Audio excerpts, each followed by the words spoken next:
knowing that there's a chance that I can do something really big with my life, and I just had this feeling that I needed to straight out the lab.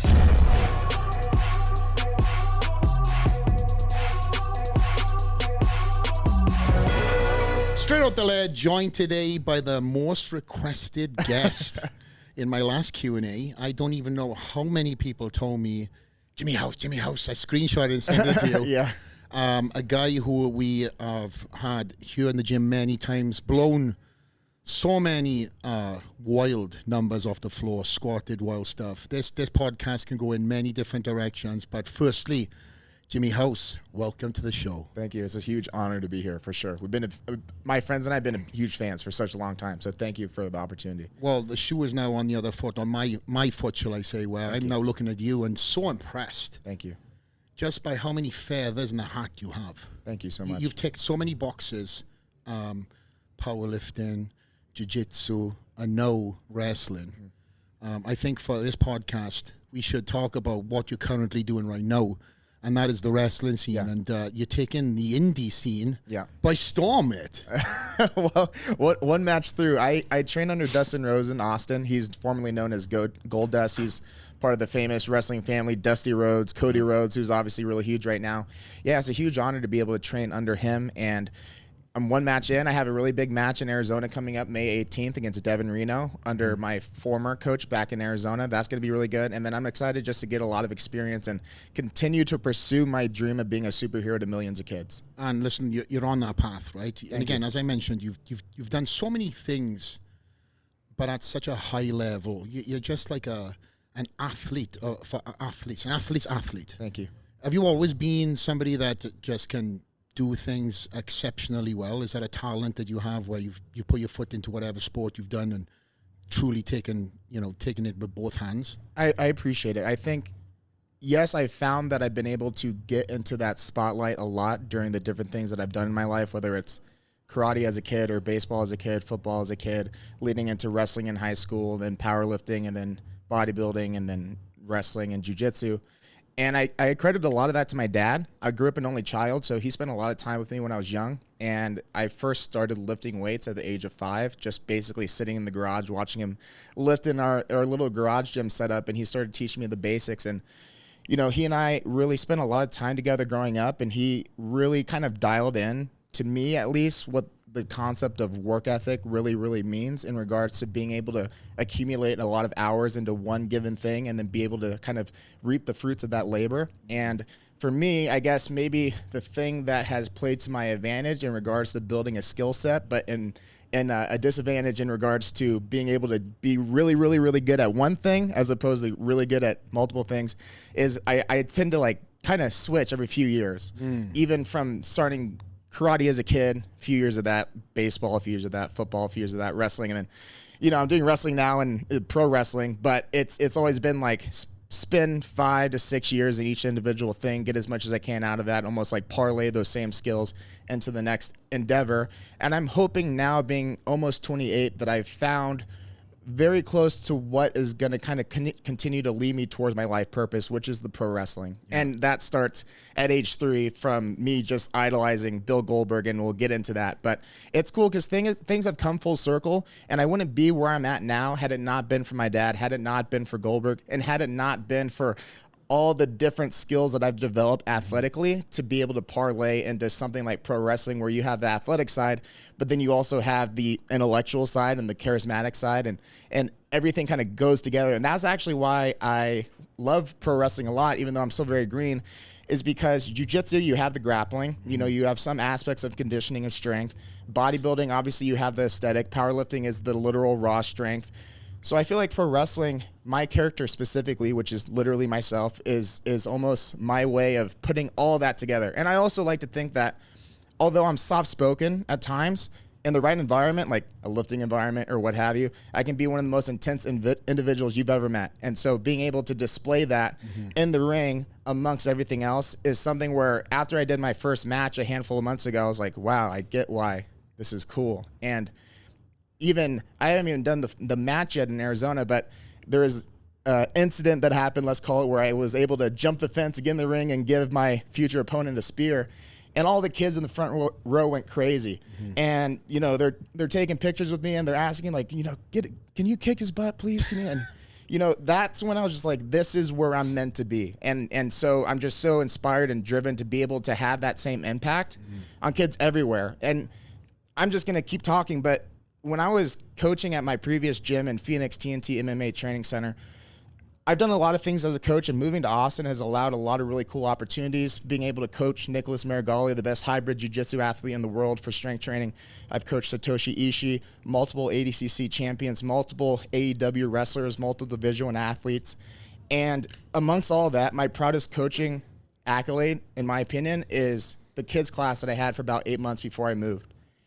And before I moved, you know, the last day that I was there was one of the most impactful days of my life, where I had seen the impact that I had on these kids, and the parents are crying, the kids are crying, and, you know, they want me to stay, but they understand why I have to go. And that was when I was like, you know, the impact that Goldberg had on me, this is ultimately what my life needs to amount to, like being able to pay that forward. Like Goldberg has done so much for me that he doesn't even really know about. I try to tell him, but I don't even know if I can put it into words. All I know is that he's allowed me to see all of these skills through to now be like, okay, well, what am I going to use this for? A couple years ago, it just kind of hit me like, well, maybe this is all full circle so that you can be the next Goldberg for the next Jimmy House. Wow. How long have you had a relationship with Goldberg? In person, I want to say about 4 or 5 years. It was the 2019 Mr. Olympia. He had done like an appearance.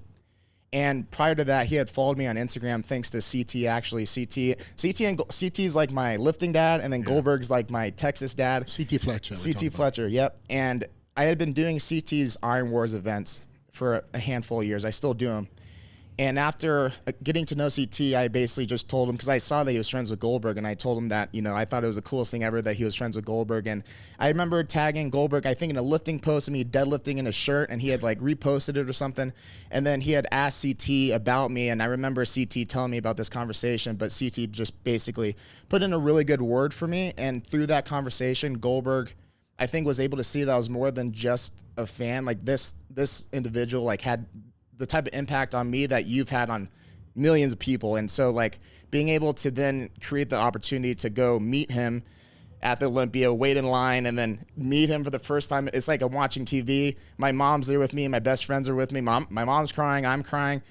It was like by far the best day of my life thus far. And those 5 years leading up to where I'm at now, where I've taken my life from Arizona to move to Austin to make myself available to get to hang out with my childhood hero every weekend, get to train his son. What an honor that is.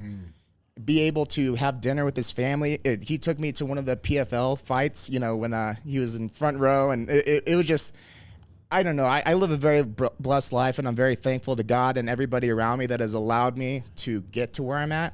And being able to call Goldberg, whether it's a friend or a father figure, it really hones in on why these different things that have happened in my life, including this podcast, are not a coincidence. And so that's even more motivation for me to continue striving for these goals, no matter how long that they take and no matter how much doubt that creeps through my head. Because I think Goldberg alone, being able to manifest that relationship that took about 20 years, that's all I need to know that I'm on the right path to be able to pay it forward in the way that he did for me. Isn't it crazy now that guys that, you know, we idolized, that were on the posters on the wall, we watched when we were kids. I know I can obviously say my stories as you can say yours. We're friends now, literally, with these people that were once kind of so untouchable to us. They were just gods, if anything, right? We looked at them with just, you know, big eyes and, wow, you're just so amazing. And now many of these guys that I mentioned train at my gym, and I get to see That's so cool. very regularly and have that relationship. But to your point, I manifested it, just like you have. So for you to have that relationship with Goldberg from that first meeting, obviously you made that impact that day for him to keep in connection. Obviously, you said prior he was following you, right? And then now to have a true relationship which extends far from Instagram, where it's more of a family thing, is a testament to you and where you're going. Because I got to say also on the podcast, when we mentioned who should we bring on next, Goldberg is one of the guys that messaged me and said, this. "Yeah, you need to get him on the podcast, Thank bro." you. He actually DM'd me and Oh, said, did he really? Yeah, I will pull it. Oh, that's awesome. He's like, "You need to get him on the podcast." I was like, "Holy shit, Goldberg DM me, asking me to put somebody on the podcast." Regardless, it's going on, funny. you know. Thank you so much. What a legend! I mean, we both grown up watching Goldberg dominate. Mm-hmm. Is that somebody that you model your character around now? I think I've been modeling myself around that character since the first time I saw him. Even going to these fake wrestling matches I had with my friends, like, you know, fighting on the bed, and they would hit me in the face. I would shake my head and register pain the same way that Goldberg did in his matches. And, you know, even leading into like some of my powerlifting years where wherever I hit the PR, it was just like the same intensity and charisma where Goldberg hits a spear and just like losing it. And I don't know, I just feel like I've just basically repetitively done this in my head so many times. And even though, you know, I'm not hitting a spear on a WWE or WCW stage, that spear that I just hit in front of a crowd and them going crazy and me getting to fire up, wow. Like it's amazing. And you know, it's funny because the reason why Goldberg resonates with me is back when I was 3 years old, WWE television was not necessarily super appropriate for like your average toddler, I guess. It was at 3 o'clock in the morning in the UK. Oh, really? Yeah. He was staying up past bedtime. I was. Yeah. I'm coming back down after. Oh, yeah. So my parents were very protective over me. I was the only child, like I said. So they didn't really let me watch WWE, but they did let me watch WCW and specifically let me watch like all of Goldberg's matches. And, you know, in today's world of wrestling, Goldberg catches a lot of flack because of, you know, his shooting to the top and that whole story. But I think what is not really touched on is how he was literally a superhero to so many kids because he filled in that role of somebody that was invincible, of somebody that displayed humility and also just true, genuine care for those that were fans of him. And like being able to see that to where you have like this epitome of what a man should be like from a physique standpoint, from all that stuff, and then see that he has a heart and be able to like pick up a kid or do the Make-A-Wish and stuff like that. To me, watching that as a kid, I'm like, that's what I should be like. That's what I should strive to be like. So that's where I started lifting as a kid. I remember my dad saying, "You want to get traps like Goldberg, you better start shrugging," you know? And so I've been shrugging since I was like 5 years old, you know? And I remember the first time I went to a commercial gym, I think I was 16 or something, and so somebody was like, "Yeah, great traps, man. You know, you remind me of that one wrestler. What's his name?" I'm like, "Goldberg." He's like, "Yeah, Goldberg." I'm like, yes, you know. But anyways, and yeah, so he's had impact on me well before I ever met him, and the more that I get to know him, the more that continues to grow.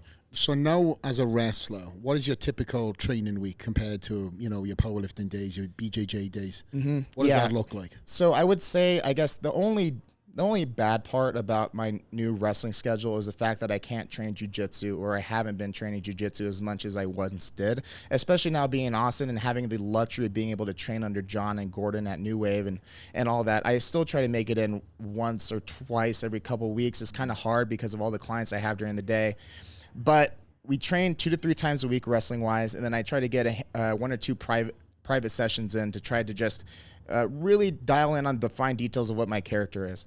And outside of that, then my training in the gym coincides with wrestling from the standpoint of I was once very much about numbers in the gym, powerlifting, all that stuff. Thankfully, I was able to hit some of my powerlifting goals, hit 800 this year. And, you know, after that, I'm like, I'm good. Now let's kind of focus on bodybuilding again, almost like I was doing in high school. So I've been focusing a little bit more on my physique, trying to dial in my diet even more, cardio, conditioning, and then adding in elements of athletic training. And then on top of that, like flexibility and mobility, because the fact of the matter is I am not Goldberg's height and I'm not very tall as is. But if I can add a couple inches to my height by being able to do the splits or being able to backflip or being able to do these things that most people with my stature cannot, then I think I make a good case for myself as to why I have potential to reach a higher level. Yeah, you definitely break the perceptions of what people think you can do. Thank you. I appreciate it. Because when you look at your physique, you can tell that you're strong. You got a very, you know, a great foundational strength. You can tell you're an athlete, right? I couldn't even put you into a bucket, though, if I looked at your physique of, okay, is he a powerlifter, bodybuilder? Right. Is he, because you've kind of got this hybrid physique. Thank you. And you also hybrid athlete, strength, flexibility. You know, you've taken so many different different sports. Thank you. But obviously the BJJ was a massive part of your world. And that transition into wrestling, I'm sure, as it was all encompassing, getting your black belt must have been incredibly difficult. And then for you now to focus from that world to then go all in on wrestling. How long did it take you to get your black belt?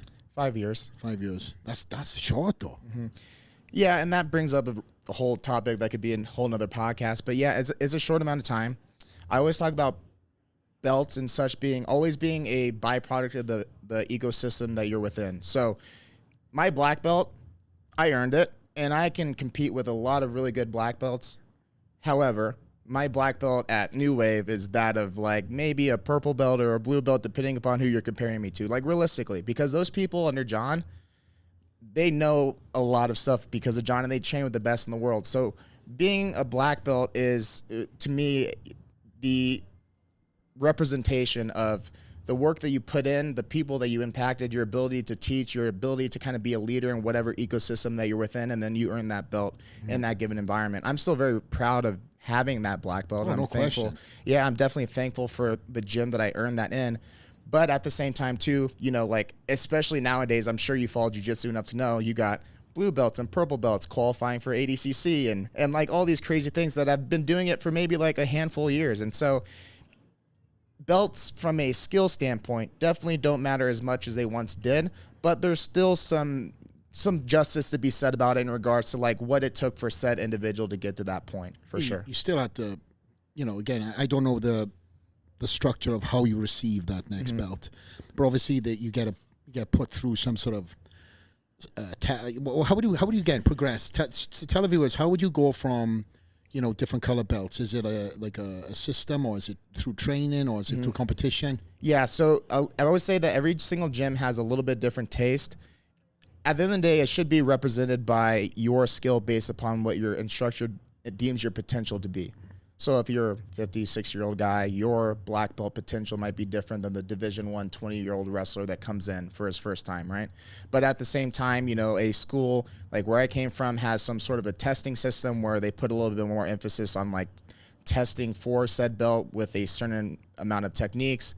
And amongst that, competing and teaching hours and stuff to where like when you're receiving that belt, you kind of show that you have not just the actual skills in jiu-jitsu, but the ability to pass on knowledge. And I do like that a lot. Other schools, especially the guys under John, I would say that that's predominantly competition based. When you're doing really well in competitions, that's generally what merits getting to a next level. And, and that's awesome because you see that they're the best in the world because of it. And, I would say other schools maybe have a mixture where they have a really strong competition team, and those people are graded a little bit differently than, say, their 3-day-a-week hobbyist that has a family and kids and everything like that. So I would say that ultimately you want to make sure that a black belt is competent, but at the same time too, not everybody can realistically be graded on the same scale. Otherwise you'll just have, a bunch of people that are white belts because they can't beat the 20-year-old white belt that's been doing it for a week, Yeah. It's hard to gauge. The fastest black belt I've ever heard is 2 years. I think it was 2 or 3 years, something like that. Yeah, really quick. And this was actually, the black belt was given, I'm not going to say who, but it was given by somebody that is very respected. And this person that I'm speaking about in particular kind of went into this gym and dedicated his life to this. Awesome. And 2 years just flew through the again, getting the, what is it, white? What's the category? White? Yeah, white, blue, purple, brown, black. And in most cases, from the friends that I know, have been doing it like 10, 15 years, depending on who you're under, right? But that doesn't mean to say that your skill, being under somebody, again, knowledge is power, right? Being under, you just mentioned John, right? New Wave, with Gordon Ryan and all them savages that are over there. Right. You've got, is B Team also in Austin? Yeah, they're in Austin too. And all them guys that, that are in and around each other, they've all sharpened each other's swords, being around the best. So having the ability to get a black belt anywhere in the country is such an incredible honor. Yeah. And it was earned, right? So regardless if it was 5 years, 15 years, whatever else, it's all what you're putting into it day to day. Right. Let's be honest. It's not just because you've been here and they're trying to keep you. Like some kids in the UK will get black belts in karate after being there for a year. Yeah. I'm like, what the hell's going on here? But nonetheless, bro, and again, not to keep on the black belt subject, for me, it's just goes back to what I was saying originally, where you mastered that craft, and now you've ticked that box, and then you go on to something else. And also I can relate to that. With me in bodybuilding, I was all encompassing in bodybuilding. I ticked that box, and now I'm kind of looking at what next I can get into, what skills I can learn from these new endeavors. Yeah, it's incredible. And soaking up and starting from the beginning. And I can see a lot of myself in you. Thank you. Because you have a lot of humility to yourself. Thank you. And yes, you've got a lot of several different skills in several different, sporting genres. But you're also prepared to start from the bottom, peg one, and learn and be humble about it. Hence why you moved to Austin to put yourself in Dusty Rhodes' school and just start from the bottom. Let's go back to wrestling, because it's so fascinating for me, and that's obviously why I got blown up, right, with all your fans there. Right. Talk us about that move to Austin and the first time you walked into that gym. Yeah, so basically the move to Austin came from just knowing that there's a chance that I can do something really big with my life, and I just had this feeling that I needed to, respectfully, Mom and Dad, get out of my parents' house, get out of my childhood situation, and go and find that for myself. Now, with that said, I have a group of 3 best friends that have all dedicated their lives to moving to Austin with me to help build my business, House Strong, the coaching business that I run. My best friend, in particular, Matt Olson, behind me, moved with me before we had a house, before we had the coaching business set up. Like, we just took a leap of faith. And so we knew that based upon some of the things that have happened leading up to that point, Goldberg, even being able to say that I know Flex Lewis, like these little things that have happened to where I don't consider them coincidences, to where I could stay in Arizona, be happy about it, but I could also see where I could take this. And so I go to Austin, and I know that New Wave's there. That was a huge thing from a jiu-jitsu standpoint. I was just coming back from my knee injury, so I remember the third day being in Austin. We're still in Airbnbs, and Big Dan had texted come to practice now. I'm like, all right, first practice back in 7 months. Yeah, in 7 months, I'm just going to go practice with New Wave. But those guys are amazing, just an amazing group. And whatever negativity that they get online because of how, online is, it's just not the case. I'll just say that right here. I can attest that. Yeah. I know them personally. Yeah, you know how it is. Those guys business. Yes, those guys have really taken me in. And even though I'm not as present as I once was, their support for me is, I couldn't ask for anything more. Then after that, Brian had a show for AEW in Austin, and we worked out that morning. Brian Cage, yep. And I actually had no idea that Dustin was in Austin. And I remember him saying, "Oh, Dustin has a school out here." Oh, really? I had no idea. For a minute, I was considering maybe going to Booker T School in Houston, but that's 3 hours away. And so he had told Dustin about me that night. I kind of talked to Dustin a little bit, signed up for the camp, did basically what's considered, I would consider a beginner crash course type of camp, basically, that then allows you to start training as a actual wrestler for the school and then start working the indie scene and such. And then going through the camp, I had the honor of winning MVP of the camp. And I remember the first thing that Brian said, I told him that I got into the camp. He's like, "Nice, don't let me down." I was like, okay. So no pressure. Yeah, I know. So then I was happy that, the coaches there had seen improvement of me enough to give me that honor. And ultimately, that match that I did, where it was honest, it's just called a student showcase, and you go against another student at the camp, and it's not a live audience. It's just basically all the people at that school, Rhodes Wrestling Academy. But even just that is when I was like, oh man, I really enjoy this. And I got a lot of great compliments on the match. And, again, just being able to be into that Goldberg-esque type of character for my first time, it was really cool. It was really cool. And I just been working on a lot of those skills to try to further pinpoint what my specific character is, to where I have those Goldberg elements, but I also start to kind of branch off and be more of whoever Jimmy House is in the ring. So the promoter allows you to create your own character? Yeah, so they had kind of asked what the ideas for ourselves were. And I think ultimately for myself, what makes the most sense, having the audience from powerlifting and jiu-jitsu and stuff like that, it makes sense to enter as my name because it keeps it very real. Yeah. And it almost allows my current audience to be integrated or invested in this new journey that I'm doing, because there's not too much of a change versus me wearing a mask and, doing a bunch of crazy talking or flipping or whatever. I think it keeps changing your accent. Yeah, exactly. Yeah, exactly. So I think what makes the most sense right now is to be my name, be the best good guy I can. You know, I all my friends joke about like trying to turn me into a bad guy. They're like, you think you could be a bad guy? I was like, I guess I could try, you know? But I think what makes the most sense right now is just to do what I know best, which is do what Goldberg showed me, and then just add my jiu-jitsu elements and my athletic elements and stuff like that to further get into who I am as a wrestler. I know you mentioned you being yourself, but obviously there's theatrics that come with wrestling. How did you train yourself for that? Yeah, so that's a great question. I would say that wrestling, and this would be the opinion of a lot of my coaches now too, is wrestling is basically just amplifying who you are and being able to display that, even if you're a quiet guy. Like, how do you take that quiet guy and like make it entertaining or make the crowd want to be invested into this quiet guy that isn't as out there? You know, there's a way to like do it, I believe. So for me, what I would say is relatively soft-spoken. You know, I keep my mouth shut unless spoken to. But then in those moments where I get to shine and be in the spotlight, then I just open up and I become this Goldberg-esque type of character in my head that I've been playing through for 20 plus years. So for me, it's just, okay, you're a jiu-jitsu guy, you have some strength, you have a decent physique, you have some athleticism, some mobility, and then you have that really, really, really intense side that not many people have gotten to see.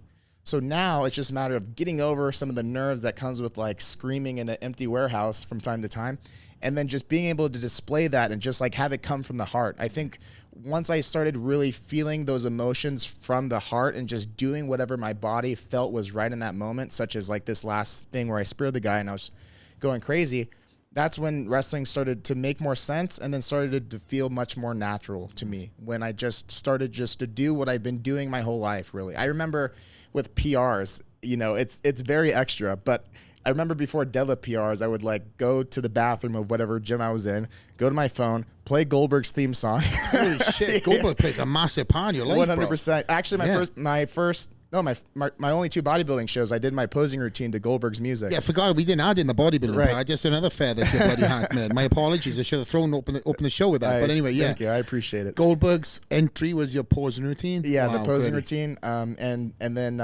like I said, for PRs, I would go to the bathroom, I would play the music, and I would like kind of stare myself in the mirror and do my whole little thing, and then walk out with that same kind of aura that he would do with walking out with the security guards, you know? Yeah, he blows smoke out of your nose too. Yeah, I crushed up some Smarties and like snorted it like, right as I'm walking out. Yeah, that's not true, by the way. Right. And then go for the PR. And anyways, it's one of those things where I was almost like embarrassed to do it back then and talk about it, but now it's just like, yeah, that's what I did. But it doing all that before makes this transition to wrestling so much easier for me, because when I think about it, like I've really been kind of doing this my whole life, even though I'm still very, very new. All the mental and getting into character. I remember before my first match and I'm trying to get into character, I thought about how I warmed up for wrestling in high school. I thought about how I've warmed up for jiu-jitsu matches. And I thought like, okay, well, your character is about to really like blow up and get super, super intense. So I started thinking about how Goldberg started doing his warm-ups, and I didn't have a door to bash my head into at the time, but you know, I did a few little like ha ha ha, you know, like trying to like really get myself into character. And that's where like I can see where actors talk about doing certain things to allow them to get into character, and it was on a much lower scale, very similar. Is that hard? Well, is that harder for you than actually wrestling, getting into character, the theatrics, or is it two different monsters?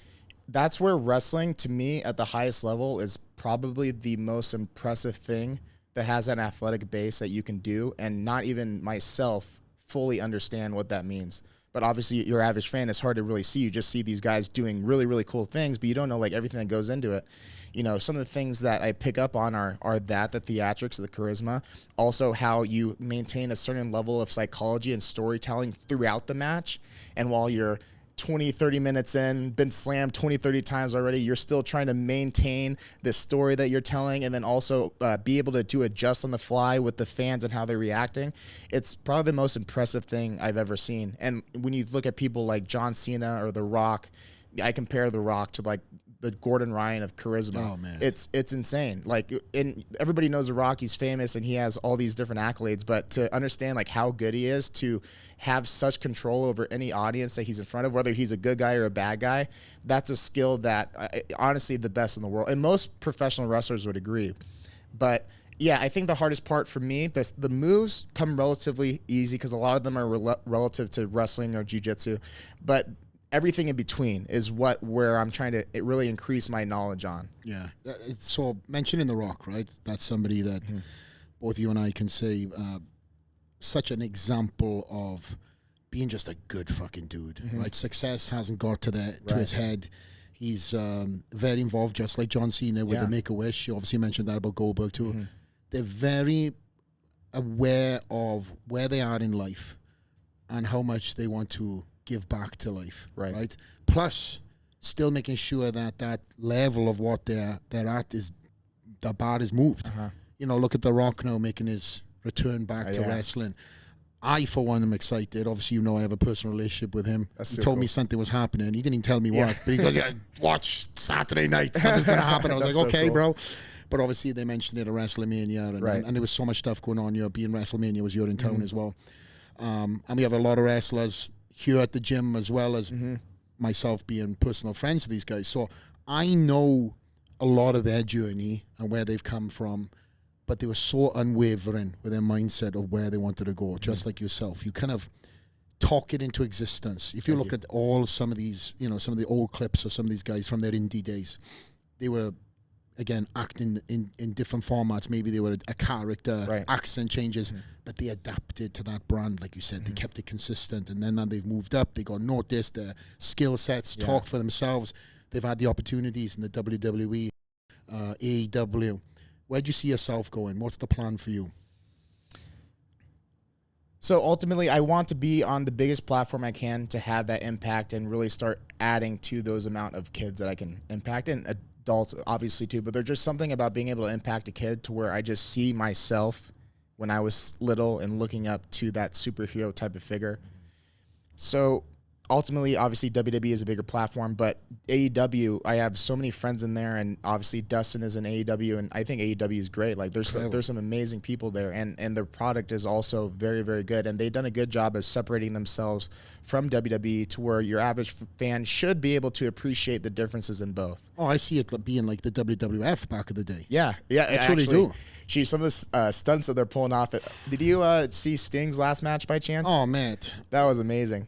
Yeah, I hate to see him go, but also I'm happy to see him go as well. Because what a career! It was let's be cool. honest. It was so cool, and I actually had the honor of helping one of his sons that did the interest with him with his diet to prepare for that. Garrett Borden, yeah. Wow. Yes, and so we kind of basically put him in a bodybuilding diet. Basically, he did phenomenal, like flawlessly, just suffer through it. And it was so cool to kind of see that, and then him and his other brother Steven enjoy that moment with his dad. They're doing the stinger splash on everybody. But yeah, the reason why I bring that up is because, you know, you see Sting still throwing himself into glass. He's 60-something years old.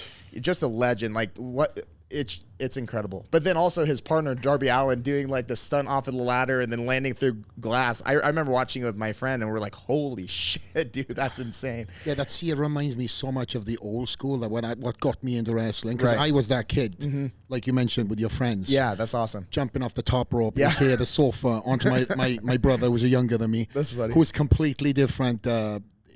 We're two different brothers, you know. He's very quiet, and I was a fucking madman. Yeah. You know, so he was always Hulk Hogan, and I was always Ultimate Warrior. Because Ultimate Warrior is my number one. There you go. I love Ultimate Warrior just because of all the theatrics and the fucking energy and stuff like his that. His physique too. That's what really, and the physique, of course.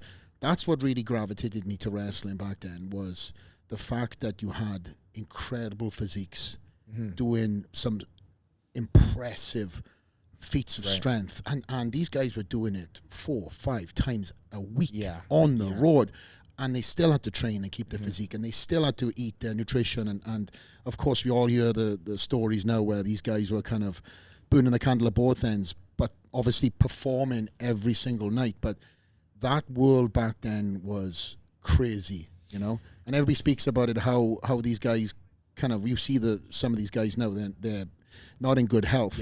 How do you consciously know that, having had injuries yourself, how do you mitigate through getting to your goal without putting yourself in jeopardy climbing the ladder in wrestling? Yeah, that's a great question. So the first thing I would say is that thankfully the culture of wrestling seems to be a little bit different than what it once was. Now, obviously you have to pay credit to those guys that made this now culture of wrestling possible, because this wouldn't be here had it not been for those road trips and those everything that they did, right? Yeah. And that's why they're truly like legends. The wrestling wouldn't be where it's at without them. And money wasn't even there back then. Yeah, exactly. Like just hearing about some of the pay or lack of pay that they would get just for traveling like state to state, it's insane. And these people just basically live in their car because they didn't have any place to live because they just believed in their dream that much. Mm-hmm. And so to answer your question, I think a lot of it comes from the preparation that I've been doing for a long, long time. I think a lot of the agility and mobility and just general strength training has allowed me to be pretty durable. We talk about that knee injury where really freak accident with one of my best friends from back home, fully torn PCL, partially torn ACL, 3 partial tears in my MCL, and a fractured femur all in the same go. Could you have added any more fucking shit to that knee, man? Yeah, no, thank God the meniscus and everything else was okay, I guess. That happened. I thought for sure I was going to collapse, but I credit a lot of the training that I did leading up to that in regards to mobility and specific knee, hip, and ankle strengthening stuff that I started really diving into, that I believe allowed me to walk away from that injury for one, and then for two, actually heal it without surgery. Now, you can't repair a fully torn PCL, but I'm able to actually function and do things that I did before and to some degree better with a lot of the training that I had done prior to that. So I think there's something to say about being very diligent and proper and regimented in your training that allows you to be much more durable, and then in result require technically a little less recovery because you've built up durability in your body so much. Now, along with that too, I think there's in today's world, there's so much great free information out there. And I think that's the main difference from now, one of the main differences versus back then, where the guys back then, like it's hard to know like how to take care of yourself or what you should be doing in the gym. Or I think a lot of the training styles in the gym back then were counterproductive for wrestling when you're training super heavy and hard for a physique, but you're not necessarily trying to take care of the joints and ligaments that keep everything together, which is where, now I put so much emphasis on the mobility and trying to strengthen those connective muscles and tendons and such, because that's what allows me to do jiu-jitsu and lift and then go get thrown around in wrestling and come out okay, right? And I pulled that 800 at 200 in the middle of that wrestling camp that I was doing at Dustin. So not to say that's the smartest thing to do, but to show that through, I'm 28 next month, so 23 years of lifting, I come out with very minimal injuries from lifting in particular, and I'm able to do very athletic, hard things on the body. And I'm still young, I understand that, but I have a lot of time under my belt too at the same time. And so I think a lot of it has to do with the years as a kid, and then also now how I treat my training, where the physique is important, but just as important is how I take care of the joints and ligaments that surround. So that injury though that you mentioned with your knee, many athletes would have looked at that and said, that's it. It's done. Did you ever have doubts that creeped into your head when you were going through that injury, rehab stages, that you were never going to get back to where you were? Yeah. So the first doubts were like literally as it happened, where it happens and I hear 1, 2, 3 pop. And then in my head, the first thought was, that was it. That was a knee injury. That was a knee injury that every athlete talks about. Like, that's it. I'm done. And how do you do it? Sorry, just to build the story and for the fans listening. As far as like how did you injure yourself? Yeah, so there's a video on my Instagram. If you want to play it somewhere, it's much better just to watch. But basically, we're wrestling takedowns, and he went for like an outside trip, which you would come down towards my ankle. But the thing that I kind of talk about is like, he's much taller than me. I'm a little bit lower. So he went down for my ankle, but like I was already in a low stance, and he came into the side of my knee accidentally. My friend Austin, he's 260, 270, like very large human. So he, with momentum and weight and gravity, came into my knee this way. And then both of us landed on the ground at the same time. Now, in regards to not completely obliterating my knee, I accredited that to a lot of the hip internal rotation drill that I had been doing leading up to that, being able to actually go with some of that pressure and internally rotate my hip so that by the time we landed, it popped when we hit the ground versus like him just basically going through my leg, So I credit that. That's where like hip mobility, even though it may not directly make the knee stronger, it does allow yourself to be able to adopt some load if you're faced to a situation like that. But sorry, the question, how to happen. Yeah, that's basically what happened in that moment for that. And then the other question built in was your mindset during that time. Oh, yes. Well, how did you manage to go through that traumatic period of time? Because there was a lot of shit going on for you, right? There was a lot of great stuff, whether you knew you were going to be a wrestler at that point in time or not. There was a lot of other great things that you were chasing.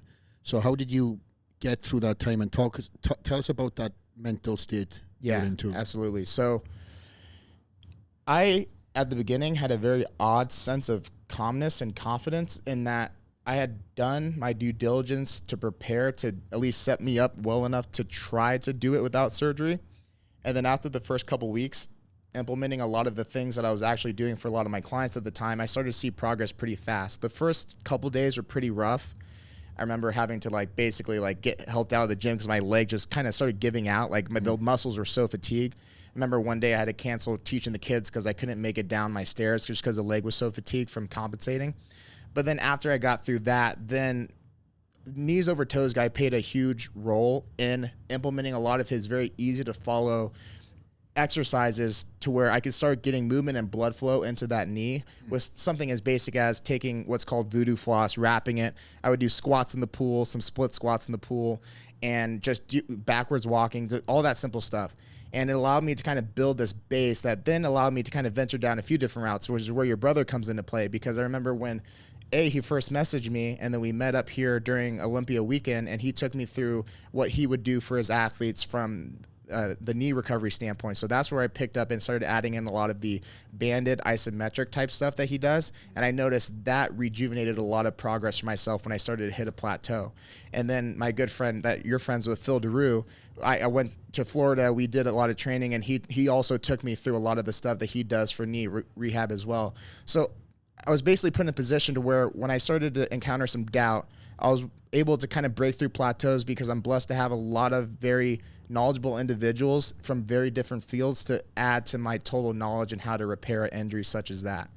And then soon enough, I'm able to teach the kids and wrestle around with them again, and that was awesome. And then being able to take an actual double leg and not have to hesitate. And then, like I said, you take the move to Austin, I'm able to actually kind of wrestle. It was still holding me back a little bit. I think the thing most recently that got into my head was there's some random pop or shift that occurs in my MCL. It hasn't happened in months, knock on wood, but it happened during Dustin's camp, and it actually affected how I was preparing for my match. I didn't actually get to run through it all that much because I was training at New Wave, and I was rolling with Luke Griffith, amazing competitor, and he was mounted on me, and I had his ankle, and he just used his foot to pry my leg off, and he did nothing wrong at all, and then it just popped. I'm ow, and it affected me for the next 3-4 weeks, and that was really discouraging because I thought I'd gotten to a point to where it was fine. So then I healed it. I competed at the American Pro for powerlifting that next week. I was able to next week. Yeah. I remember being unsure if I was going to be able to do it, and then I was able to heal it enough to squat and deadlift and get through that, so that was good. And then I had to get back to wrestling practice the next day, and then I was a dumbass and tried to backflip out of a single leg. So then I backflipped out of the single leg, but then when I landed, my foot kind of turned out a little bit, so then I re-popped it again. So then for the next month after that, I was dealing with rehabbing the injury that was caused from the initial injury. I got through the match, but I wasn't able to do all the things that I wanted to do. And since then, thankfully, nothing has happened. I've been even more diligent on stepping away from powerlifting and putting a lot of emphasis on building up the stability in my knee and all the various directions and all the various muscles that coincide with knee help. That's also been huge. And thankfully, it hasn't. But it does linger in my head. I'd be lying to you if it doesn't, for sure. But thankfully, I have enough confidence now in my training and how to alter the training in jiu-jitsu or in wrestling to where it's done well. Good. So, yeah. I'm very fascinated by mindsets in general. And for the most part of the guests that I've had on the show, their greatness has truly been powered by trauma. There's a lot of times where they've had something that's happened in their upbringing, or something that's happened where, it affected them so much so that it's allowed them to take heed in what could have happened and power them through. Mm-hmm. There's a lot of people that have been on this podcast that have talked for the first time that they were going to commit suicide. Mm-hmm. And unfortunately, greatness, you realize the more and more, or should I say I've realized, the more and more I'm around people who are kind of wired differently, trauma plays a massive part. For sure. Trauma play a part in your success? I'd be lying if I said it didn't. But out of respect for the situations that led up to that, normally I choose to not talk about it as much, but yes, 100%. Yeah, understand. I'm not trying to pry any stories out of you. There's no problem from that. Trust me. Yeah, no, I appreciate it. But I'm saying mentality-wise. Yeah, and, it's funny because I try to be strong and stable in my emotions and everything else, but I've cried, I don't know, like 5, 6, 7 times in the last couple months because I'm honestly afraid that I won't live up to these expectations that I put up for myself. I won't be able to build my business enough to take care of my 3 best friends. I won't be able to show my parents that everything they did for me amounted to something, that I won't be able to really impact those kids like I really want to. Like all these doubts and fears come up in my head, and I have to thank you because the random opportunity to come onto the podcast was a very positive reassurance for me that the perfect time will happen at the perfect time, and you just need to continue like keeping yourself going forward, and almost ignorantly so. Mm-hmm. It's like at this point in time, like, why don't you just quit and get a job because you can? Like, you went to college, you got a degree, that would probably make your parents happy to some degree, but like, I have to keep going, and whether I'm 40 and I'm still doing this shit, I have to keep going, or it. Talk about suicide. Not that I have suicidal thoughts, but at the same time, I am willing to die for this dream in the sense that I will go till whatever length that I have to make sure that I accomplish this, or death stops me, but nothing else will. And that in itself, from a mindset perspective, allows me just to be so stupid and cut my knee and then be like, all right, well, let's get back to the thing that fucked up my knee, and then let's do something even more dangerous, because getting through all those things allows me to do what I believe my purpose is to do. Whenever I found my purpose, I've never seen so much success manifest for myself. I've never seen so many good things happen for the friends that support me around me. And it's a feeling that I'm just so addicted to at this point. I have to see the very max potential to where I can take it. And again, to express gratitude to you for allowing me to manifest that on this podcast. Number one, thank you. And being a fan of you for so long. It's a surreal moment for me in my journey to be able to take a pit stop here, talk about it, and look back at this podcast in a couple of years and knew that I was on the right track. From my standpoint, sitting here, I see where you're going. Thank you. And I was just saying to my producer before you jumped on, there's a lot of people that come in here that, Tyus doesn't really know until they sat on that seat and they start talking, and you realize soon enough, everybody speaks the same language. Right. Everybody who is great, as I mentioned earlier, speaks the same language of doing everything possible. There's no quit. Even if you have the doubt and the tears and stuff, that's part of the fucking journey. Yeah. You know how many times I fucking looked at myself in the mirror and I had nothing in my bank account. Right. I was sleeping on a sofa and I look around, it's like, what am I doing? Mm-hmm. And then I reassure myself, I'm doing what I want to do. I'm chasing whatever this dream is right now. And I can say, obviously, thankfully I stuck it through. Hell yeah. But you have to be unrealistic, fucking delusional to chase anything in life. Because if you look at any top of the mountain, and let's just use the analogy of a mountain, right? Mm-hmm. The first person to climb to Everest and said, I'm going to do it, get to the top, put that flag up there and come back down. That was like, nobody knew. Nobody knew what that journey was going to be like. A lot of dead bodies on the way up right now, right? A lot of people are attempting to do that, and they know when they sign that piece of paper on that climb, it's do or die. Mm-hmm. Truly, do or die. And it's the same thing you have to have in terms of mentality to anything you do in life. You're all in or nothing. The guys who are all in Monday to Tuesday and all out Saturday to Sunday, they never become great. They become conversations of guys that woulda, shoulda, coulda. And that's why I wanted you on the podcast, because yes, you're in the early stages of this new chapter of wrestling, but we could speak about all these other accolades you've already got, the bodybuilding, the powerlifting, the BJJ. But right now, as I said, I truly see, just by what you're doing, your energy, your actions, humility, where you're going, truly from my standpoint. And listen, nobody knows what the future is. But from what you're talking about right now and everything that you put out there into the fucking atmosphere through your own verbiage and thoughts, let's be honest, come fucking true, right? Yeah. The chase. So I just wanted to get you on the podcast because I think that you are going to become something. Thank you. Whatever that lands in, whatever federation that lands in, because you're determined not to give up. Because I can go back to the stories of me seeing you when you got that injury.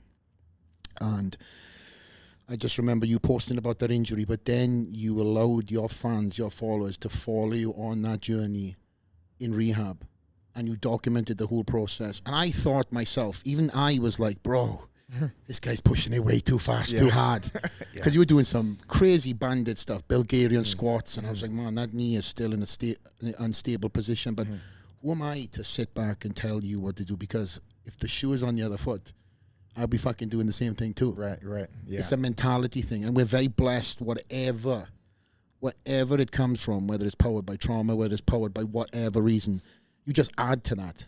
And the trauma I always bring up because that is kind of one of them things where it's that guy on the shoulder that's telling you can't do it, or you know you're never going to do it, and you've got that guy on the shoulder saying you got a fucking every reason to do it. You know, it's the back and forth. It's just telling that guy to shut up and just get on the fucking, get on the game plan, because you can be happy in my ear, but I'm not going to listen.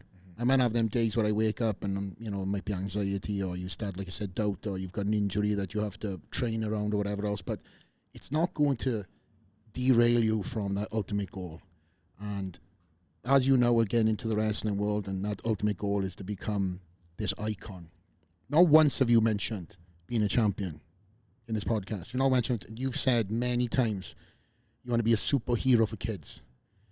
So that, to me, listening to these, things that you've said coming out of your own mouth, not anyone be the best, because I went in this fucking sport to be the best, right? And everything else came secondary, and my kind of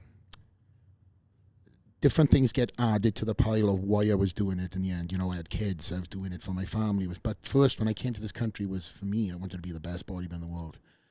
And as that climb started, then I was like, wow, my fans are so behind me. And the reason why I'm mentioning that is why we're here. Is because if it wasn't for your fans believing in you, we wouldn't have probably been on the podcast as fast as we are. Because and when I tell the guys and the viewers and the guys and girls who are listening on Spotify, I done this Q&A, and I know I mentioned this at the beginning of the show, but when I tell you, I thought this guy paid bots to go into my fucking Q&A because there was so many people saying Jimmy House, and by the way, fucking some people spelled your last name terribly well, so you could see that they're from all over the world to do that. So that shows to me the impact that you've made in these people's lives, whether it's come over from powerlifting, whether it's come over from the BJJ world. They're following you, they're following Jimmy House, and it's got to be exciting now for you to see that support, because a lot of these guys, that you're wrestling with don't even have real following, right? They're coming in with green grass, they want to become famous, they want their Instagram to blow up. You're already coming in with a lot of accolades, and you're also coming into this new endeavor with a fan following, and that is a dangerous thing, very dangerous, because now you are kind of in a beautiful situation where you've got people cheering your name. You've already made the impact from your first wrestling event, and now you've just had that first wrestling match of yours. For me, it's exciting to sit here and see what now is going to unfold. But not to make this all about me. I'm fucking talking. You're like you're interviewing me, but I just wanted to let you know that you're here for a reason. Thank you. And I want to look back on this when we get you back down in part 2, and I don't want no fucking big ball of shit, okay? When you're 5 years' time, like, hey, bro, let's do a part 2 on the podcast. Oh, dude, I have no time. You know how it goes. I'm on the jet, bro. I have no time, Don't be that guy to me, okay? No, I don't think I will. Thank you. No, but listen, it's a testament to you. What advice would you give young fans, the little Jimmy House that's screaming their favorite wrestler's name, holding up the sign that wants to become the next wrestler? What advice would you give them? I think that the biggest thing for me, getting to the position where I'm at now, being able to articulate myself on such a big podcast in front of a hero of mine, is overcoming my self-doubt, and then overcoming the fear of what others think about me pursuing my goals, whether that's the closest loved ones I have, whether that's my peers, whether that's the people on Instagram or wherever these people are coming from. There's a long time where I kind of knew that I wanted to do something a little bit different with my life when I was going through college, and I hated every second of it. And I just wasn't sure what that was, but I knew in order to kind of get to that point, I would have to put myself out there more. And that's where, you know, as a kid, my dad had just really instilled in me what humility is and how to be humble and loyalty and all these amazing qualities. But I'm extremely obedient. And so with that said, I took the term humble, I think in my opinion, a little bit too literally, to where any bit of self-marketing or what have you is vain, or it looks bad, or people will think such a way of me. I understand that. Right. And so, and obviously in today's age, it's a lot different than it even was in 2014. But at the same time, I had to kind of overcome that. I remember the first time I started trying to put myself out there, people that I had started becoming friends with at my commercial gym just all of a sudden like unfollow or stop talking to me or whatever. Just it's like, wow, damn, you know, and it would get to me.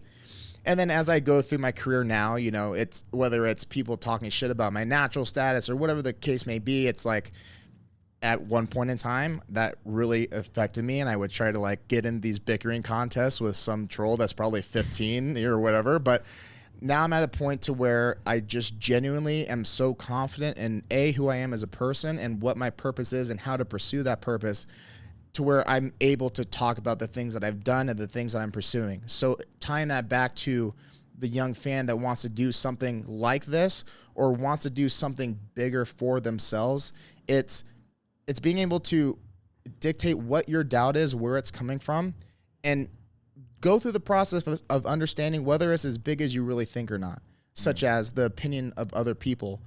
If I didn't get over that, I 100%, you would not even know who I am, because I'd still be in Arizona and I'd probably just fill into a job somewhere and just kind of be content with that and go to the gym to look healthy. And that's all I would have ever amounted to. As soon as I got over that, and as soon as I started being able to speak about that, I accumulate haters. I accumulate people that really, really support me. And those people that really, really support me would not be here had I stayed in that shell. And to the point of the amount of people that definitely helped me out get to this seat right here. Yeah, I'm just so lucky and so blessed, because those people in particular know me well enough or see my message enough to know that, or think that I'm deserving of being in a position like this. And then on top of that, being able to support me through everything that I do. I'm just so lucky. Like, I'm not coming in here with 1 million followers or hundreds of thousands of likes or whatever, but I have a very, very strong foundation of support that's coming from a lot of cool places. And on top of that, I'm very, very blessed to say that I have a lot of people in your position that have accomplished the best in your said sport or whatever, you, Goldberg, CT, all these different people that know who I am. And I couldn't ask for anything more in this moment. And that's why, like you said, like, I don't know if my purpose is to be the best in the world. I think I'm the best Jimmy House in the world, but I don't think necessarily my purpose is to be Gordon Ryan or you in bodybuilding or anything like that. I think my purpose, is to have that impact on those kids and be the best at that.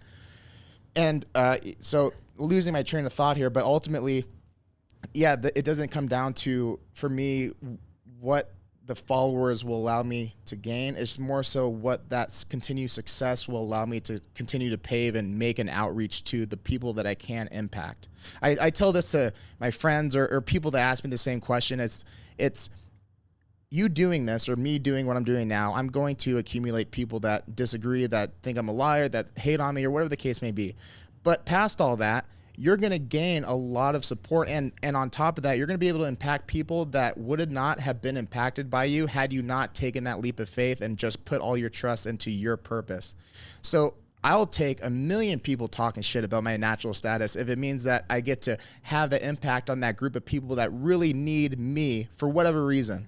In the same way where as a kid, before I even knew it, I needed a Goldberg, or I needed my dad. I needed my parents. And to be in a position like that, it's an honor. So thank you. Of course. And I want to ask you a question about, the haters. Obviously, you have been accused, of taking PEDs. You've stayed true to your word, and your natural status is a prideful flag of honor for you, right? And you've gone through a lot of, again, challenges where people have called you out, and did that ever mess with your abilities, where it affected your whatever genre of style or training you were in at that point in time by having all this hate? Not literally, but it's interesting because, you know, I started lifting so young. So I'm lifting with my dad, and I remember being 13 and seeing my first little like tricep poke out and stuff like that. And then I remember doing my first like cut for the first time when I was 16 and seeing veins for the first time. And, you know, you do something for 23 years, I'd hope you look better than me, to be honest. Like, shit, I look at my physique and I wish I did better. But yeah, like it was very strange because I feel as though that I try to maintain this sort of moral compass that doesn't say that I'm against steroids. That's not what I'm saying. But what I'm saying is when I was a kid and I was training with my dad and, you know, he wanted me to stay a certain path, my natural status is me giving back to my dad and not going against his word, because that's one of the few things that I have control over, like complete control over. Now, at this point in time, having lifted for so long and having gotten to this point of strength and having the physique that I do, I don't really feel like I need to add anything else right now, especially if I'm recovering well and all those different variables where something like that comes into play. I do think that realistically there's a time, hopefully in my later 30s or what have you, where like a TRT thing would be realistic, right, to like do the normal stuff. But as far as like adding in an element like that right now, after I've done so much without it, it's almost like an addictive pursuit to see how much more I can gain without it. And so it's like less of like, it's interesting because in the fitness industry now, back maybe 2014, 2015, it was like, damn everyone that takes steroids. Damn everybody takes steroids. Yeah. Now it's fucking everybody's taking them. Right, exactly. Damn it all. So now it's like the opposite where, damn, what a guy to be able to talk about his steroid use. Thank you for saying that you don't take steroids. Yeah. And I, you know, for one, I agree. Like it's very good to have that transparency. But then also at the same time too, to balance things out, I feel like not that it has to be me, but there should be those people that shows what can be done without it. Like if you so choose to want to know what that looks like. Genetics, the amount of time that I've been lifting, the way I've been lifting, all plays a role into that. But this is what I have to show.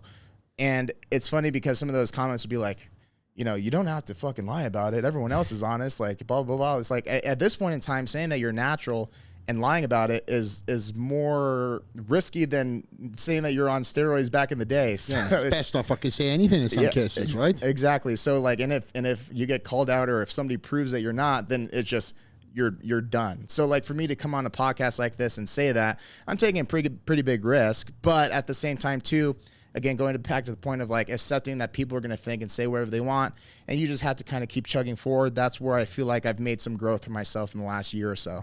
Yeah, it's kind of like a long-hanging fruit of attack, right? Where, you know, Michael Hearn is probably the poster boy in terms of how many people will talk about him. But him being talked about is also business. Yeah, for sure. So whether Mike is or isn't, I'm not subject to that, and this is not what the conversation is.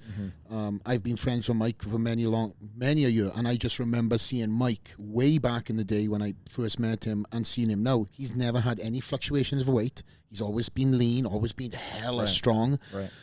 But again, his algorithm gets spiked because there's so many people talking good and bad.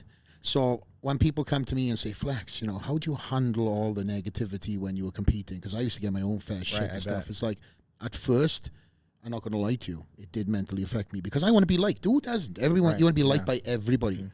But then when I started getting the hate comments and whatever that was, right? Post for post is different, whether I beat one of the champions of their countries or whatever else. One of my friends said to me, it's like, dude, who cares? It's algorithm. The more they talk, more they type and comment, the more they on your page, the more that you're going to get pushed. And you're going to get pushed to the people who you want to have as following you too. So, you know, sometimes good, sometimes bad is good. Yeah, that's a beautiful point. And that's like ultimately what you have to kind of remind yourself. Because if you're in this business of promoting yourself, the bad is good to some degree. It's hard to see. And even for myself right now, it's hard to see. But yeah, you're 100% right for sure. Even like, I mean, I guess all the people that, like Tristan Lee is a great example, like phenomenal physique. And I've never met him, but also seems like a phenomenal guy. But you have all the people that want to say that he's lying, and but look where he's at because of it. So he's not putting a second thought into the people saying whatever. He's just focusing on what he's accomplished because of the people that support him. I tell you what Tristan Lee's doing. He's counting his fucking cash. Every time somebody talks shit, it spikes his fucking posts and spikes his YouTube videos, and he just receives a check. So what these guys are doing by talking shit is actually putting you more into the space of who you need to be seen by. So I only wanted to bring that up because you mentioned it. And it just adds into the mental turmoil of you being focused to be great by adding in all these unnecessary things that you never even thought about, to the point of when I got into bodybuilding and then social media started coming to the forefront over print, because I was signed by Weeder and then social media kicked in. I got so much shit for my nickname Flex. Really? Well, Flex is already a Flex Wheeler, you know? So I was like, how dare you? How dare you? And then it went to, you know, I'm overhyped. I read it all. That's and wild. I allowed myself to get caught up in the sauce. But then I allowed myself to get pissed off for greatness, as Ray Lewis would say. And I let it fuel my fire, because all them comments turned into fans. And I've had many a fan that stood in line for me for 2 hours that I said, hey, listen, when I first seen you and you came on the scene, I'm not going to lie, I talk shit. That's awesome. But that's what you want, right? That's cool, you want to turn your haters into fans. And that's the fun part of doing these new endeavors. If people who are watching me now don't think I don't get shit already, because I was this 20-year bodybuilder. And now I've gone into doing another endeavors. And again, in the podcast, like, bro, shut the fuck up, get in the gym and shoot some workouts. Stop talking podcast, Dr. Phil. I got them all, and I love them. I fucking screenshot them. But again, it's part of the journey. Anything that you get into new that people are uncomfortable in their own hearts and egos and in their own minds, they can't accept the fact that you're trying to better your life and put yourself into new situations that are just as fucking hard as the old situations you left.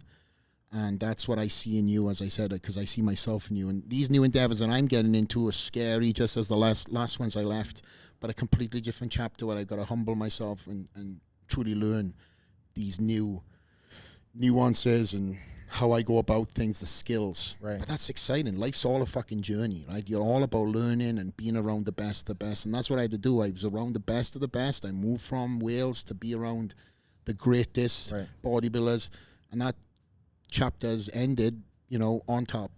And now I'm putting myself around the best speakers and the best business guys. And I'm absorbing this knowledge that I wasn't able to do when I was focused on bodybuilding.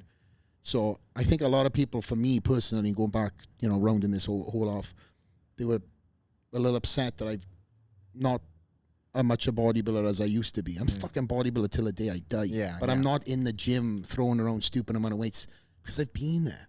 What is the end goal? To say, hey, I'm in shape? Or is the end goal to now take the sport with me on my back and show that a bodybuilder can actually speak on stage, or a bodybuilder can do this and that? And you're a testament to that, because again, you're doing these new endeavors whilst having all these, you know, skill sets that you've acquired. You've ticked the boxes on, and now going into these new endeavors. But Tyus, I know we're kind of coming to the end of the show. Is there anything that you want to ask Mr. Jimmy House, since you've been sitting in silence back there? Well, I'm kind of surprised by your humility in thank you in all of this. You've accomplished quite a bit, and you seem just like a really approachable, nice guy. Thank you. How do you stay grounded? I had this talk with my girlfriend last night, Claire Bays, love you. But I think about being a 3-year-old kid with my dad, and him just having me around the dogs and just talking about loyalty and humility and being humble, and, you know, not bragging and not bringing like unneeded attention to yourself and like all these different things. And I think over time I've been able to redefine that and make that more specific to myself, to where I can let loose and own who I am in whatever moment. But at the same time too, I'm okay with not making myself the center of attention if I don't necessarily need to, because I'm very confident. I very much appreciate somebody in your position being able to compliment and recognize the things that I do well, and that's enough for me. And I figure if anyone's actually genuinely curious about what I'm doing, then I can talk about it, but they'll ask. So that's just kind of how I approach things. And like, you know, I have the Instagram now, so if they want to know things, they have that. I do very much appreciate the acknowledgement and the compliment. I have to credit my dad for instilling that into me at such a young age. And I appreciate it because it allows me to know that through 28 years of life, I've been able to maintain some of that foundation despite the things that I'm doing now. Yeah. Well, shout out to Dad. Yeah, thank you, Dad. The molding that he's given you certainly has created such a, you know, great and an inspirational son, I guess, right? Has your dad seen you wrestle yet? No, because it was in Austin. So, but in Arizona, though, I'm excited for my mom and my dad to come watch. So, which kind of segues into the next chapter. You know, let's talk about then ending the show on what's about to happen, what you like to happen, and anything you want to push and promote. The floor is yours. Thank you. I appreciate it. Yeah, ultimately, first off, thank you so much for it's funny because I remember coming here for the first time a couple years ago, and I'm very particular on supporting people's brands that I know and have met personally and have that like connection and respect for. And I go into the clothing section, I'm like, damn, these clothes are really fucking sick. I better become BFFs with Flex because I like cop like, you know, like $200 worth of stuff. But then I remember like a couple days later, you had seen a video that I posted at the gym and you followed me and that was amazing. And my parents were just like so. My dad's a fan of bodybuilding, so he's just impressed by it, you know. And also, shout out to Dad again. Yeah, thanks, thank you, Dad. And my mom's just the most charismatic Filipino lady that you ever met, and like just is always just so hyper and ecstatic and supportive of me. So like whenever somebody like yourself is showing me support, it really like almost makes her cry, like the Goldberg moment. Anyways, so ultimately, thank you for this opportunity. I've been watching your podcast for a long time, and I wanted to get to the point where like I earned the opportunity myself to do so, but also not necessarily like chase you to do it. And I appreciate it. Like it's very much, again, reassuring to me in a time to where doubt and confidence oftentimes mix. So thank you for that.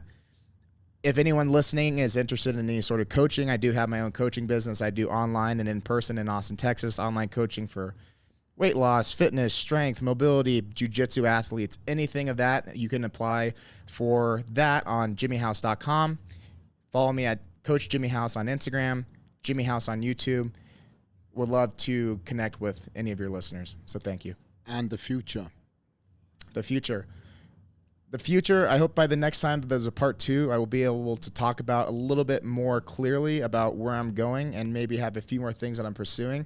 And have a hand. Have done, I would say. Well, not now. You would have done when we got part 2. Yes, sir. You would already done it. Yes, sir. Have done. And yeah, just one kid at a time. One kid at a time. I think so. Anyways, I'm gonna bring up my girlfriend. I'm not that good with girls. I'm historically known for getting friend zoned quite a bit. But the one thing that actually helped me score what I believe to be the most phenomenal woman for me. She asked me, like, so what do you do all this for? And just with, like, confidence and, like, at the snap of a finger, I want to be a superhero to millions of kids. And she's like, whoa, okay. And I knew I had her at that point. And anyways, and just so this thing, it sounds repetitive and it might be annoying or cheesy to some people, but this is, like, manifestation for me. Being able to manifest that to thousands of listeners and allow me to get a little bit closer. I experienced the same kind of thing when I did Mark Bell's podcast for the first time. And that set so much momentum for myself and my career. So again, gratitude towards you and this platform. I've been a fan for a long time, and you've done a lot of amazing things for a lot of people. And it's super inspiring to see where you're at. I had also once said, very much into the future, I want to be able to do something like this for Arizona, open up my own gym that represents myself and the things that I've done for Arizona, because there's a lot of great gyms in Arizona, but I don't necessarily think that there's a gym in Arizona that's represented by a single face.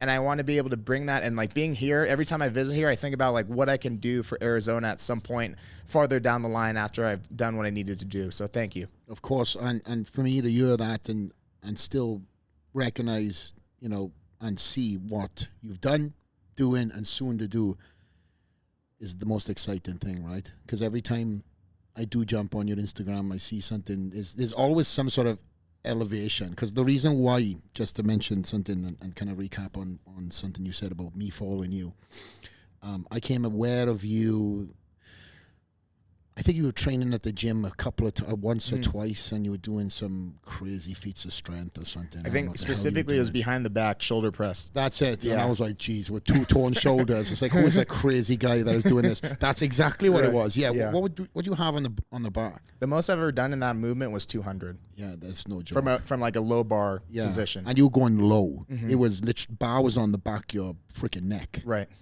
And I just seen this, and then my brother was aware of you, and then I kind of find out that we've got several mutual friends, Right. and everybody speaks so highly of you. Thank you. The word freak comes up very often. Thank you. But suffice to say, right, you earned your stripes by doing the work. You're not loud, you're not look at me, check me out. You've already distinguished that, and the viewers at this point in time, now ending this podcast, can all realize that you're a true athlete's athlete. Thank you. And you're already kind of a superhero to so many already. Now with you knowing your true motivation and where you want to go with this, it's just a matter of time. And it's just a matter of just aligning yourself with the right people, which you've already done. You've moved to be around the best of the best. You're training in one of the best wrestling schools in the entire nation.